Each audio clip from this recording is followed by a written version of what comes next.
તિરુપતિ બાલાજી મંદિરના પ્રસાદમાં ઘીની જગ્યાએ ડુક્કરની ચરબી અને બીફ તેલોનો ઉપયોગ થયો છે। આ આરોપો થયા છે, જેના કારણે આ પ્રસાદ વિવાદમાં છે। પરંતુ પ્રસાદનો મહિમા અને અહીં શા માટે વાળ દાન કરાય છે તે જાણીએ તો તિરુપતિ બાલાજી મંદિરમાં વાળ દાન કરવાની પરંપરા વર્ષોથી છે। 500 થી 600 ટન વાળ અહીં ચઢાવવામાં આવે છે, દાન કરાય છે।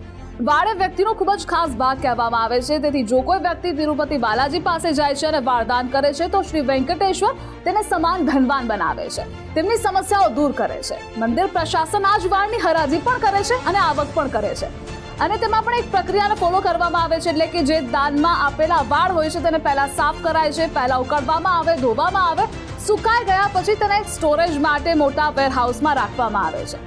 આ તો આપણે દાનની વાત કરી, પરંતુ પ્રસાદની જો વાત કરીએ તો તિરુપતિના લાડુ પ્રસાદમની ઉત્પત્તિ 18મી સદીમાં થઈ।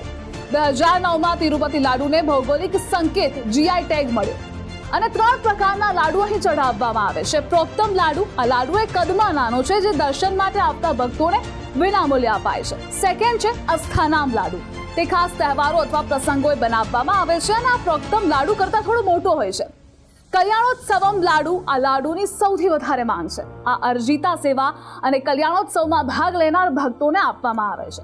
જો કે આ મંદિર વિશે વાત કરીએ તો ખૂબ જ ચમત્કારી મંદિરોમાંનું એક આ માનવામાં આવે છે। આંધ્રપ્રદેશના ચિત્તૂર જિલ્લામાં તિરુપતિ નજીક તિરુમાલા ટેકરી પર આ મંદિર છે। આવી જ અપડેટ્સ માટે આપ જોતા રહો ગુજરાત ફર્સ્ટ।